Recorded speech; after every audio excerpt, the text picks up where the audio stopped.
আপনার সন্তানকে ঠিক রাখার জন্য তাকে হচ্ছে যে আচরণটা কিভাবে শেখাবেন সেটার একটা সহজ এক্সাম্পল বলি। আপনি চাচ্ছেন আপনার সন্তান আপনাকে সম্মান করুক, বড়দের সাথে ভালো ব্যবহার করুক, তাহলে এই কাজটা আপনাকে করতে হবে। এবং সেক্ষেত্রে আপনি কীভাবে করতে পারেন?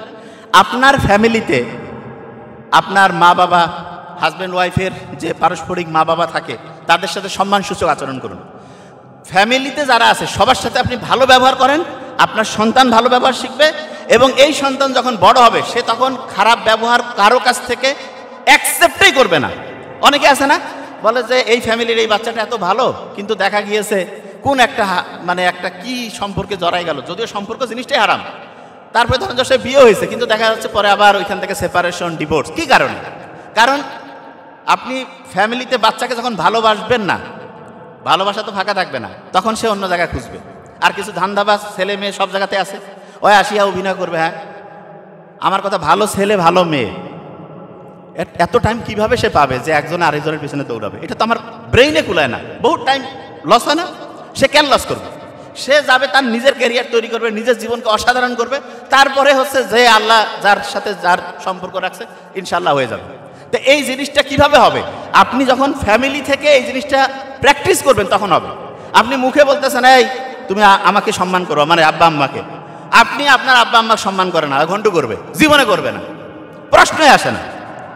এটা কখনোই করবেন না। আপনি মনে করতেছেন ওই শিখে না, ওই শিখে সবচেয়ে ছোট বাচ্চাদের ব্রেইনের 3 বছরের সবচেয়ে সেরা ডেভেলপমেন্ট হয়। একটা নিউরনের সাথে আরেকটা নিউরনের যে কানেক্টিভিটি 3 বছর বয়সের মধ্যে সবচেয়ে বেশি হয়। হ্যাঁ, পরবর্তীতে আপনি চেঞ্জ করতে পারেন, পরবর্তীতেও চেঞ্জ করতে পারেন। অনেকে বলে যে ভাই আমি তো ভুল করে ফেলছি, আছে না অনেকে, যে বাচ্চার বয়স এখন তো 8-10 হয়ে গেছে, তাহলে এখন আমি তার ব্রেইনে নতুনভাবে তথ্য দিতে পারবো কিনা। শুনলে অবাক হবেন, যেই মা বাবা সন্তানের মাথার মধ্যে ঠিক তথ্য দিতে পারেন নাই, এখনো ঠিক তথ্য দেওয়ার বুদ্ধি আছে। বিজ্ঞানীরা এখন দেখছে কিরকম। আপনি কি জানেন মাথার মধ্যে 5 রকমের ঢেউ চলে, 5 রকমের। তার মধ্যে সবচেয়ে ভালো 2টা ঢেউ আছে, 2টা। আচ্ছা, ইংরেজির একটা অ্যাপ্রোপ্রিয়েট প্রিপোজিশন আছে না, অ্যাট, বলেন না কেন, কি আছে? অ্যাট। এতে হচ্ছে আলফা ওয়েভ। কি ওয়েভ? আলফা। আর টিতে হচ্ছে থিটা ওয়েভ, থিটা। এই 2টা খেয়াল রাখবেন, আলফা থিটা। এই 2টা খুব ভালো। আপনার বাচ্চাকে যদি আপনি ভালো পড়ার মধ্যে নিতে চান তাহলে আলফা ওয়েভে পড়াবেন। আলফা ওয়েভটা কখন হবে? ভোরে, আর্লি মর্নিং, ভোর 3টা-4টা থেকে শুরু করে সকাল 8টা, 9টা, 10টা। এই সময় সে পড়লে 1 ঘন্টায় 4-5 ঘন্টা পড়া হবে। এবং মেডিকেল স্টুডেন্ট বেশিরভাগজন রাত জেগে আমরা পড়ি, এটা একদম বাতিল করে ফেলেন। অনেকে বলতো রাত জেগে পড়বো, ভালো রেজাল্ট করবো। না, আপনি দেখেন পরীক্ষার হলে যে ভুলে যান, আলফা ওয়েভে পড়েন নাই এই কারণে। আর 2 নাম্বার যেটা, টিতে কোন ওয়েভ বলছিলাম? থিটা। শুনেন, প্রত্যেক দিন রাতে ঘুমানোর আগে আমাদের ব্রেইনের মধ্যে একটা দরজা আছে, দরজা। সেই দরজাটা যখন খুলে যায় ওই সময় আপনি পিছনের দরজা দিয়ে ভিতরে ঢুকলেন, ঢুকে বাচ্চাকে যা বলবেন 1 দিন, 7 দিন, 1 মাস, 6 মাস বলতে থাকবেন, ওইটা ওইখানে পার্মানেন্টলি লেখা হয়ে যাবে। এবং ওই দরজাটা খুলে রাতে ঘুমানোর আগে আপনি আপনার বাচ্চার সাথে একটু গল্প করেন, 2 মিনিট করেন, যে বাবা ইনশাল্লাহ তুমি খুব অসাধারণ হচ্ছ, মা তুমি খুব অসাধারণ হচ্ছ, তুমি সামনে ইনশাল্লাহ এইটা করবা, পজিটিভ কথা বলবেন। আর আমরা কি করি? এই তোকে দেওয়া হবে না, তুই তো শেষ, সারাদিন কি করছিস? তার মানে এই জিনিসটা ওই সময় দরজা খুলে ওই সময় যেটা বলবেন সেইটা হবে, আর আপনি ওই সময় নেগেটিভ কথা বললেন, নো, নেভার। ওই সময় যাই বলেন পজিটিভ বলবেন, কারণ ওইটা একদম ওই সময় লাগা হয়ে যাচ্ছে। একটা হচ্ছে তাহলে রাতে ঘুমানোর আগে, আরেকটা আছে সেটা কখন? সেটা হচ্ছে ভোরে ঘুম থেকে উঠে, সকালে ঘুম থেকে উঠে। ওই সময় হচ্ছে ব্রেইনের মধ্যে যে দরজা আছে সেই দরজাটা খুলে গেল, আপনি ওই দরজা দিয়ে ভিতরে ঢুকলেন, যা বলবেন সেইটা ওই সময় আস্তে আস্তে লিখিত হয়ে যাবে। তাহলে বলেন তো, আপনার বাচ্চার মাথার মধ্যে যদি একটা পজিটিভ জিনিস দিতে চান, রাতে ঘুমানোর আগে দিলে কাজ বেশি হবে না কম হবে? এই কথা কন না কেন? বেশি। ভোরে ঘুম থেকে উঠে যদি বলেন তাহলে বেশি হবে না কম? আচ্ছা, এবার অনেকের মাথায় একটা প্রশ্ন আসতেছে যে ভাইয়া, আমি না হয় আমার আব্বা আম্মা, মানে আমি এখন মা বাবা হয়েছে, আমার সন্তানকে আমি বলবো, আমার বাপ মা তো নাই, বা আমরা যারা অ্যাডাল্ট হয়েছি আমাদের কথা আমরা নতুন করে লিখতে চাই, এটা বুদ্ধি আছে কি নাই? শুনেন, খুব ইন্টারেস্টিং জিনিস। আল্লাহ ব্রেন কেমনভাবে বানিয়েছেন, সে যেটা দেখে, যেটা শুনে সেইটাকে সত্যি মনে করে।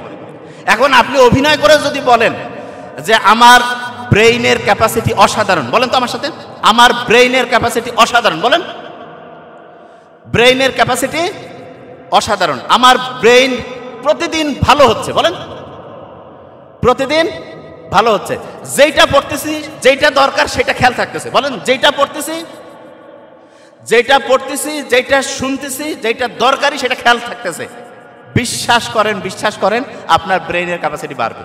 কিন্তু আমরা কি কই, অনেকে শয়তানি করে কয়, এই জন্য ইসলামে আছে না শয়তান মিথ্যা কৌতুক করে বলিও না, বিজ্ঞানীরা এখন দেখতেছে আপনি কৌতুক করে মিথ্যা বলবেন, ব্রেন জানে না তো কৌতুক করতেছে, এটা বিশ্বাস করে। অনেকে বলে না যে কি অবস্থা, কয় যে ভাই আমার ব্রেন তো ভালো কাজ করে না, এবং অনেকে এটা মজা করে কয়। নো, নেগেটিভ কিছু কখনোই বলবেন না, সব সময় বলবেন যে আলহামদুলিল্লাহ আলহামদুলিল্লাহ আলহামদুলিল্লাহ। মোহাম্মদ সাল্লাল্লাহু আলাইহি ওয়াসাল্লাম কি কোনোদিন কইছে না আজকে ভালো লাগতেছে না, আলহামদুলিল্লাহ।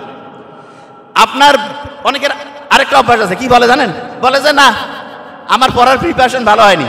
আচ্ছা এরকম আছে না অনেকে যে প্রিপারেশন ভালো হয়নি অনেকের, কারা কারা পরীক্ষার আগে বলি, বলেন হাত উঁচু করেন তো, প্রিপারেশন ভালো হয়নি। মেডিকেল স্টুডেন্টের বেশিরভাগের এই জিনিসটা। আচ্ছা এখানে স্যারদের জন্য একটা ইনস্ট্রাকশন আছে, প্রফেসর স্যাররা আপনাদের একটা জিনিস বলি, শুনলে অবাক হবেন। স্টুডেন্টদের আগে প্রফেসর স্যারদের বলি, স্যারদের একটা জিনিস বলি যে স্যারেরা একটা বড় রকমের গবেষণায় 50টা স্টুডেন্টকে আলাদা করে দেওয়া হয়েছিল, যেগুলো সবচেয়ে সেরা স্টুডেন্ট, প্রিন্সিপাল স্যার দিয়েছিল। এবং 3 মাস পরে পরীক্ষা হইলো, ওই 50 জন স্টুডেন্টের সবচেয়ে সেরা রেজাল্ট হইল। তখন প্রিন্সিপাল স্যারকে বলছে যে আপনি এটা অসাধারণ, এই 50 জন স্টুডেন্টকে কীভাবে বাছাই করলেন? প্রিন্সিপাল স্যার বলল যে আপনাদের একটা রহস্য বলি। বলছে কি রহস্য? বলছে আমি আমার একান্ত যে পিএস তাকে ডাকছি, ডেকে বলছি এইখানে স্টুডেন্টদের সবার নাম আছে, তুমি 1 2 3 4 এরকম করে করে 50 জনের নাম উঠাও। 50 জনের নাম উঠিয়েছে। ওঠার পরে বলছি যে প্রত্যেকের নামে 3টা করে চিঠি লেখো। বলছে কীরকম? একটা চিঠি যাবে তার গার্ডিয়ানের কাছে, আরেকটা চিঠি যাবে যেই স্টুডেন্টরা যেই প্রফেসরদের আন্ডারে থাকবে তাদের কাছে, আরেকটা চিঠি ওই স্টুডেন্টের কাছে। কি লেখা আছে চিঠির মধ্যে? লেখা আছে যে আমরা ক্যালকুলেশন করে অ্যাসেসমেন্ট করে দেখেছি সবচেয়ে সেরা 50 স্টুডেন্টের মধ্যে তুমি একজন। আমরা চাই তুমি সামনে অসাধারণ রেজাল্ট করো। বাবা মার কাছে গেছে যে আপনার সন্তান সেরা 50-এর মধ্যে আছে, এত অসাধারণ স্টুডেন্ট আমরা পাই নাই, তার পিছনে আপনি হচ্ছে মনোযোগ দেন। টিচারকে বলছে আপনি সেরা 50 জন স্টুডেন্টকে পড়াচ্ছেন এবং আপনি সবচেয়ে সেরা টিচার দেখে আপনাকে দিয়েছে। টিচার মনে করতেছে আমাকে সবচেয়ে সেরা স্টুডেন্ট দিছে এবং আমি নিজেও সবচেয়ে সেরা টিচার। স্টুডেন্ট মনে করতেছে আমিও অসাধারণ স্টুডেন্ট। আব্বা আম্মা বাড়িতে করছে দৈনিক ডিম খাও, মাছ খাও, দই খাও, কেন? অসাধারণ স্টুডেন্ট আমার বাচ্চা। 1 সপ্তাহ, 1 মাস, 2 মাস, 3 মাস পড়লো, পরীক্ষার রেজাল্ট আসলো, ওই 50 জন সবচেয়ে সেরা রেজাল্ট করে ফেললো। তার মানেটা কি?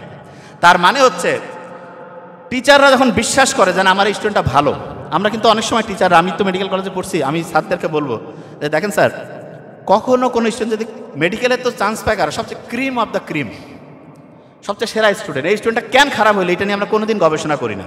তার মধ্যে একটা বড় কারণ যে কোনো একজন টিচার হয়তো বলছে তুই পাবি না, তুই কীভাবে মেডিকেলে পড়ছিস, তোর দ্বারা হবে না। জীবনে কোনো স্টুডেন্টকে কখনোই এরকম নেগেটিভ কথা বলবেন না, এটা খুবই খারাপ। স্টুডেন্ট যেই পরিস্থিতিতেই থাক তাকে বলবেন যে বাবা তোমার সমস্যাটা কি আমাকে বলো, ইনশাল্লাহ আমরা একসাথে সামনে আগায় যাব।